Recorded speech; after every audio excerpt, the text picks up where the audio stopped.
만나고 지금 두 번째 만나는데요. 네, 강의 너무 감사합니다. 고맙습니다. 제 강의 듣는 중에 가장 제가 마음에 와닿는 것 중에 하나가 공유와 선교 전략인데요. 이 네, 공유와 선교 전략은 과거에도 원래 중요했었고 또 지금은 더욱더 중요한 것 같은데요. 우리 한국 성사람들의 아주 치명적인 약점이 서로 합력하지 못하는 네, 네, 이런 네. 약점이 있는 것 같아서 굉장히 좀 아쉬움이 있습니다. 이번 기회를 통해 가지고 이런 공유와 선교 전략에 적극 동참하길 바라고요. 제 생각은 왜 이 공유와 선교 이런데 뭐 서로 같이 연합하는 것이 힘들까 생각해 보면 그는 이거 글쎄요. 우리가 하나님의 일을 한다고는 하는데 결국 까지고 보면 자기 일을 하는 것 같다는 생각이 듭니다. 네. 우리가 하나님을 한다고 생각하면 왜 연합을 못하겠어요? 근데 결국은 자기 일을 하는 거예요. 그리고 이런 것까지 이제는 다 내려놓는다면, 지금 내려놓을 수밖에 없는 지금 상황인데요. 우리 선생님들 이제 정말 내 일을 하는 것이 아니라 하나님의 일을 정말로 진심으로 하나님을 우리가 한다 한다면 이 공유와 선교 전략에 우리가 적극적으로 동참해서 우리가 이 위기에 극복했으면 좋겠습니다. 네. 그렇다면 어떻게 이런 이 내사역이라는 인식을 우리가 좀 더 가질 수 있을까? 네, 네. 이런 좀 더 멘토를 한 번 더 듣고 싶은데요. 아, 그러시군요. 네. 말씀드릴까요? 예, 예. 네, 네. 여러분, 오늘 제가 소개해드렸던 공유 목회는 개체가 있습니다. 여러분의 고유한 사역을 하십니다. 그런데 공간을 하나로 만들고 어떤 컨텐츠를 하나로 만들고 자기의 그 강점들을 부각시켜 드리는 일들을 해내는 거죠. 지금 우리 좀 전에 선교사님들이 우려했던 게 우리 한국 선교사님들의 연합과 화합이 다 하자고 하면서도 안 되는 있습니다. 근데 그게 저는 그거를 바꾸려고 하니까요. 불가하다는 생각을 가진 거죠. 왜냐하면 우리 선교사님들 각각에게 하나님께서는 고유한 은사를 주셨고 고유한 장점을 주셨고 능력을 주셨기 때문에 이걸 다 발휘할 수 있는 장을 만드는 것이 필요하다고 생각한 거거든요. 그래서 이제 공유라고 하는 공유 선교 전략을 제시해 드리면 자기는 그대로 존재하면서도 전체 자원을 하나로 만들어서 원활하게 어려움 없이 함께 할 수 있도록 만들어 드려야 되지 않을까라고 하는 것을 생각하게 된 거죠. 왜 그랬는지 말씀 잠깐 하나만 더 드리면 제가 우리 한국의 M&A라고 하는 아시죠? 기업에 합병하는 그 전문 자격증을 갖고 있습니다. 그래서 기업을 합병하고 교회를 합병하면서 가만히 이렇게 보니까요, 안 되는 거예요. 그래서 이제 그렇다면 왜 안 되는지 이유는 우리 모두가 다 알거든요. 그것을 극대화시키자. 오히려 단점을 강점으로 만들어 보자라고 하는데 착안해서 개별적 개체적 선교 사역은 그대로 공존하면서도 우리가 아주 효율성 있게끔 운영되고 같이 할 수 있도록 하는 것을 공유 목표라고 합니다. 제가 이거는요, 좀 강의 시간이, 이것만 강의하는 데는 1시간 정도가 필요한데요. 나중에 함께 할 수 있는 분들과 함께 좀 나눠 가도록 그렇게 하겠습니다. 강의안 받을 수 있냐고 여쭤주셨는데요. 우리 이 선교사님에게 말씀드려서 함께 좀 해드리도록 그렇게 했습니다. 감사합니다. 현 소장님께서 그 강의안을 주시면 제가 여러분들 그 카톡방에다가 이렇게 카톡방과 저희 밴드에 올려놓을 테니까 여러분들께서 이렇게 받아가 주시면 좋겠습니다. 우리 하승기 선교사님 질문을 카톡으로 보내주셨는데 직접 말씀으로 질문하시면 어떨까요? 네. 안녕하세요. 하승기라고 합니다. 네, 반갑습니다. 공유와 협력에 대해서 이제 문제점에 대해서도 다 동의가 될 것 같은데, 네네. 공유와 협력을 배우는 그 이전 단계로서 오히려 이제 관계나 팀워크에 대해서 먼저 죄송하지만 우리 선교사들이 좀 더 배워야 맞아요. 할 수 있지 않을까 네. 하는데 그 부분에 대해서는 전혀 다루시지 않아서. 네. 그게 이제 아까 말씀드리고 싶었는데 빼버렸죠. 그 절차가 있습니다. 절차에 보시면은 예를 들어서 이제 세 분의 선교사님들을 이렇게 함께 공유를 하겠다고 할 때 이게 과연 공유가 가능할 수 있는 분인가 아닌가를 미리 사전에 미리 충분한 객관적인 평가를 하겠다는 거죠. 해야만 한다는 겁니다. 그렇게 하지 않으면 이게 아무리 좋은 의도를 갖고 있고 관계를 잘 맺었다 하더라도 실제적인 사역을 딱 들어가 보니까 들어가서 조율이 안 되는 경우들이 너무 많아가지고 예, 한국 교회도 그렇고 선교지도 그렇고 이게 오히려 더 갈등의 구조가 되더라고요. 그래서 그러기 전에 관계를 맺기 전에 먼저 개별적인 분석과 객관적인 분석들을 충분히 한 다음에 이 세계 교회가 하나로 공유했을 때의 문제가 어떤 문제가 나타나는지 그런 것들을 우리가 함께 가지고 가서도 해결해 갈 수 있는 길을 먼저 충분하게 나뉘어지지 않으면 공유 목회가 또 되기가 어려울 수 있습니다. 네, 여러분 요거는 아마 좀 시간을 갖고 우리 이성 교사님하고 좀 시간적 협의를 좀 해서요. 좀 자세하게 좀 말씀을 드릴 수 있도록 하겠습니다.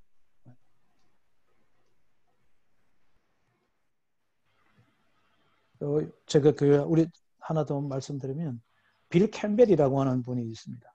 이분이 누구냐면은 엘고 부통령이나 스티브 잡스, 베조스라고 이런 미국의 전 세계의 글로벌 기업들의 코치입니다. 굉장히 탁월한 유명한 분이십니다. 근데 이분이 이제 얼마 전에 작고하셨는데 이분에게 모든 미국의 지금 글로벌 기업의 1, 2, 3, 4, 5, 6위를 달리고 있는 분들이 다 이분을 코치로 모셨는데 이 코치가 무슨 얘기를 했냐면요. 그 기업의 공동체가 생명력을 갖기 위해서는 제일 먼저 갖춰야 될 것이 있는데 그것은 팀워크이다. 혼자로서는 어떤 것도 할 수가 없다라고 하는 이야기를 강조해 왔거든요. 저는 우리 선교사님들이 다 각기 흩어져 있지만 각 나라에 가시면은 우리 선교사님들 주변에 분명히 계시거든요. 그들과의 팀워크를 이루기 위해서 하셔야 되는데 그 팀워크의 핵심이 뭐냐면요. 팀워크는 그냥 우리 하나가 되자, 하나가 안 됩니다.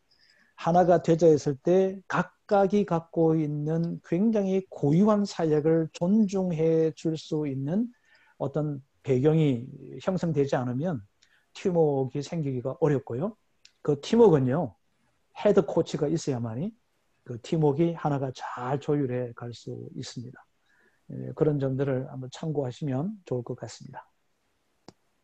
네, 고맙습니다.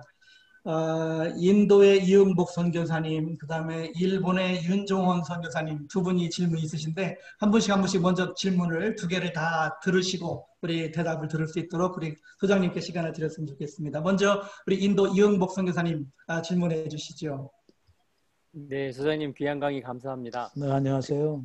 팀 사역에 대해서는 저희가 많이 듣기도 하고 고민도 많이 하고 있는데 팀 사역과 말씀하신 공유 사역의 어떤 공통점이나 차이점이 있다면 좀 설명 부탁드립니다. 여러분 팀 사역은 핵심이 이제 은사별로 묶어서 예를 들면 우리 한국 같은 경우도 이제 설교 담당하는 사람, 교육 담당하는 사람, 행정 담당하는 사람 이렇게 영락교회가 팀 사역을 팀 목회를 이제 시도했다가 결국은 이제 안 됐거든요. 안 된 이유가 이제 뭐냐면요. 팀 사역은 각기 다른 은사들을 통해서 그것을 융합하는 거잖아요.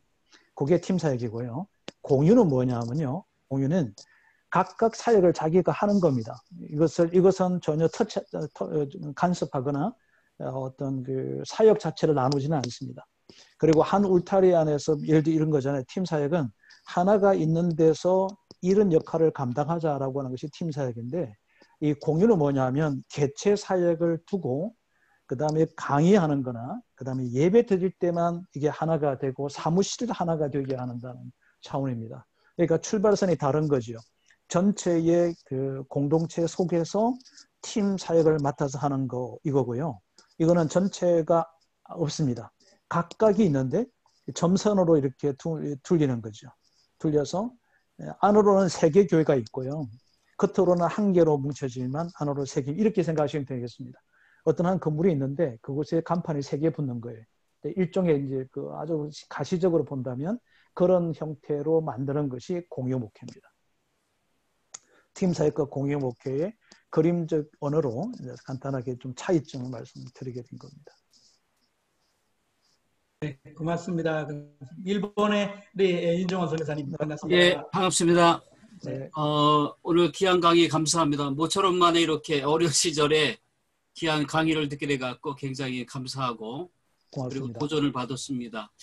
근데 이제 우리가 이 컨퍼런스에 참여하는 목적 가운데 여러 가지가 있지만 어려운 가운데 이 어려운 시절에 어떻게 이 돌파구를 마련할 건가라는 부분도 아울러 있다 봅니다. 근데 이제 전환적 선교 전략에서 세 가지를 말씀하셨는데 환경, 자원, 사람이라는 부분 그 가운데서 이제 저는 자원에 대한 부분을 좀 얘기하고 싶습니다. 그래서 결국은 선교 공유라고 하는 그 개념도 결국은 재정적인 뒷받침이 되어지지 않으면 안 되기 때문에 결국 재정적인 뒷받침이라고 하는 속에서 한 사람의 선교비를 가지고 하는 것보다는 세 사람이 선교비를 합쳐서 하면 좋은데 아까 공유 선교를 하면서 안 되는 장애 요소를 이 세 가지 얘기하셨는데 공정성이라든지 투명성이라든지 객관성이라든지 그걸 얘기하셨거든요.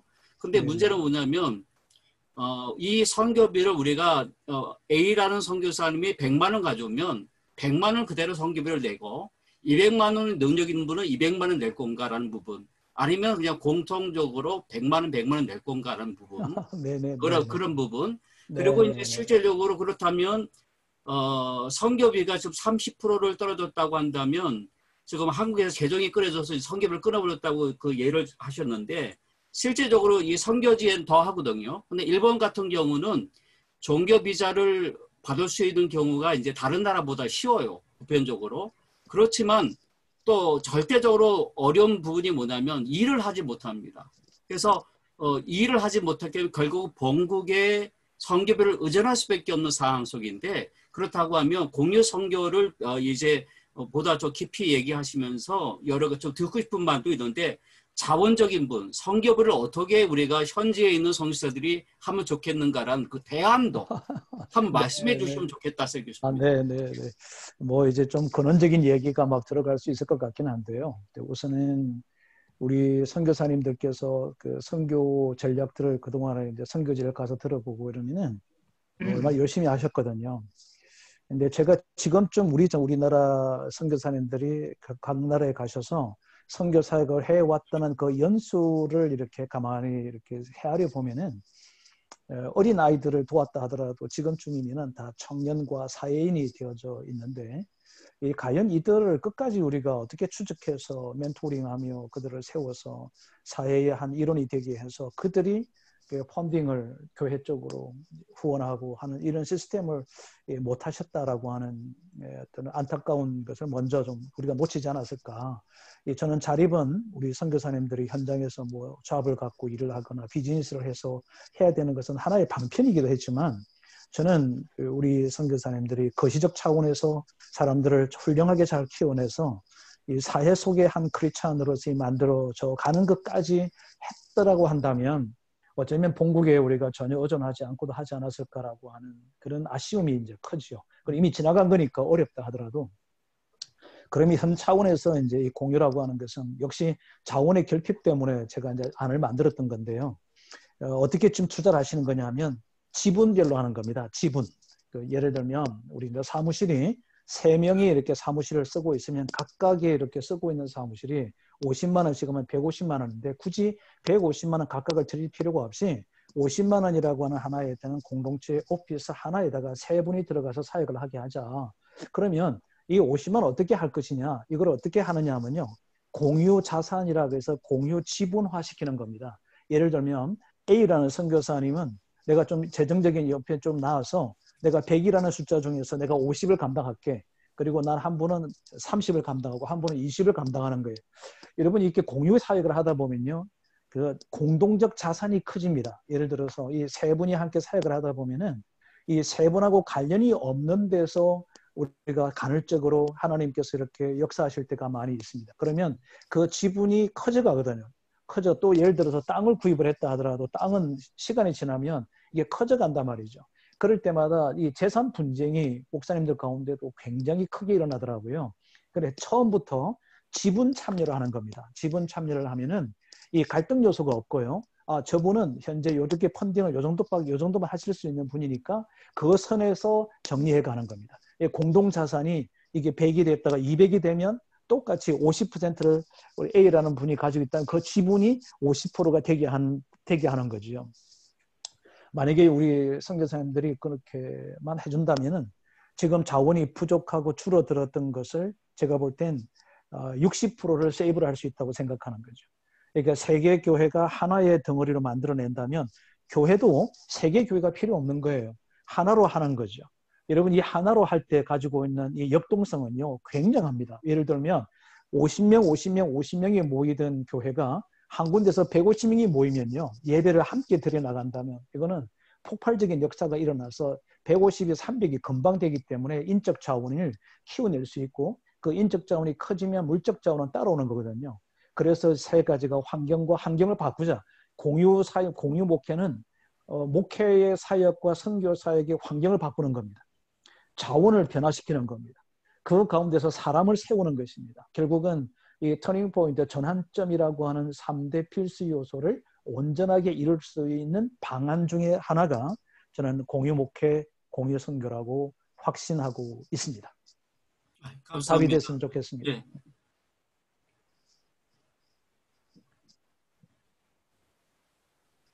왜 또 더 질문하실 말씀 있으신가요? 네. 아유 질문이 너무 네, 없으시면 제가 좀 한번 하나 질문을 좀 드리고 싶은데 아까 서론에 시작하실 때 우리 지금 시대야말로 터닝 포인트에 오지 않았느냐. 이 터닝 포인트를 만들어내기 위해서는 환경, 자원, 사람 이 세 가지를 말씀하셨는데 지금 이제 일반 사회에서는 이미 터닝 포인트를 다 준비했고 이제 이분들이 일반 사회에서 준비하는 건 아주 티핑 포인트.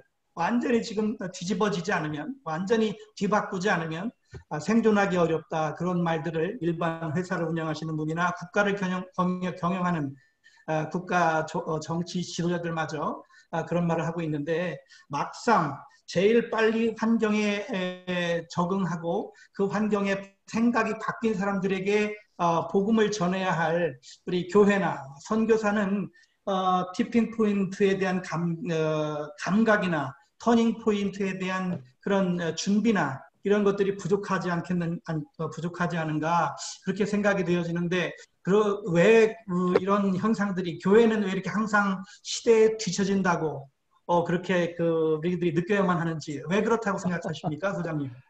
그 어려운 질문을 해주셨습니다.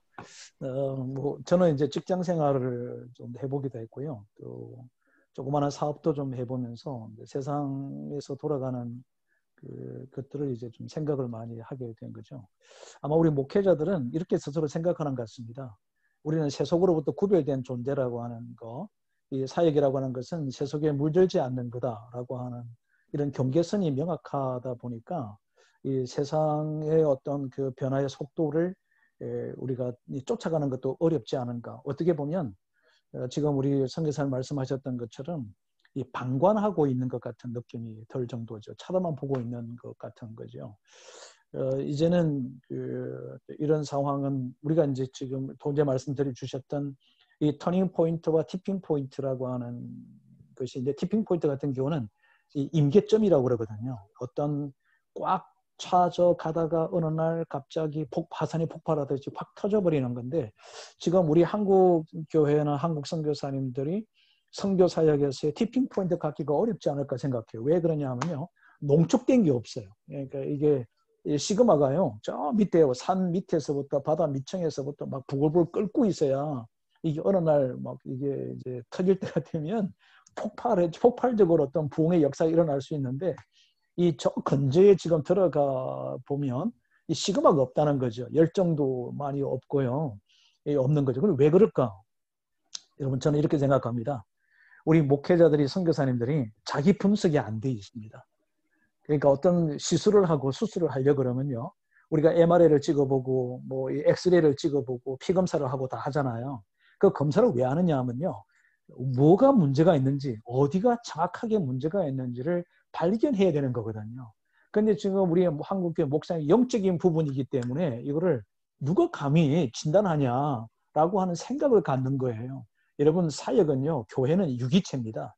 그럼 교회가 유기체라고 한다면 우리 몸도 유기체인데 몸이 검진되어져서 건강을 유지하려고 그러면 정확한 자기 분석이 돼야 되거든. 제가 얼마 전에 종합검진을 했는데요. 그 분석 자료를 봤는데 뭐 콜레스테롤 수치에서 간 수치 이게 뭐 얼마나 밀도 있게 다 분석이 나오는지 몰라요. 그래도 의사가 그 나와 있는 표를 보고는 제게 이제 건강을 지키기 위해서 이렇게 하셔야 됩니다라고 하는 거죠. 그렇게 지켜 나가면 제가 건강해질 수밖에 없더라고요. 그와 똑같이 저는 우리 한국 선교사님들의 선교사에게 티핑 포인트를 갖기 위해서는 그 저 밑에 건조해 있는 것들을 정확하게 진단을 하셔야 될 때가 아닌가. 이렇게 좀 시간적인 어떤 여유가 조금 있을 때 물리적으로 우리가 어떻게 할 수 있는 것은 없지만 이럴 때 자기 분석과 그 아까 처음 말씀드렸던 것처럼 하프타임에서의 작전을 새롭게 좀 짤 수 있는 그런 시간이 되어야 되지 않을까 생각하는 여러분, 이건 아시죠? 선교사님들은 선수들이십니다. 여러분, 감독과 코치가 없으면 그냥 각자 자기 소견에 옳은 대로 뜁니다. 그러면 그 경기는 지게 되어 있습니다. 여러분, 이제는 우리가 이 전체적인 경기장에 뛰어들어왔던 고린도서에 있는 말씀처럼 경기장에서 달리는 사람이라고 한다면 코치와 감독과 함께 머리를 맞대고 전략 수정과 작전 수정을 좀 하시면서 숨 고르게 할 동안에 새로운 하프타임, 새로운 후반전, 그 더 세컨드 타임을 우리가 함께 만들어갈 수 있는 그런 지혜의 시간이 좀 되어야 되지 않을까. 이런 시간을 좀 많이 가지시면 좋겠다 생각이 드는 거죠. 그래서 저희 선교사님들을 저희가 할 수 있는 게 좀 한국에 나와 계신 분들은 제가 나가서 섬기고 싶은데 그게 안 되니까 한국에 오신 분들을 좀 이렇게 몇 분씩이라도 함께 모셔서 함께 격려하고 함께 얘기도 나누고 좀 이러고 싶어서 시간을 가지려고 합니다. 한국에 나와 계신 선교사님들 계시면 저희 나중에 광고 올라가면 읽어보시고 함께 참여해 주시면 또 이렇게 오프라인이지만 사회적 거리 때문에 많이 못 모시거든요. 함께 하시면 또 이런 이야기들을 좀 밀도 있게 나눌 수 있지 않을까 그렇게 생각합니다. 네, 고맙습니다. 네.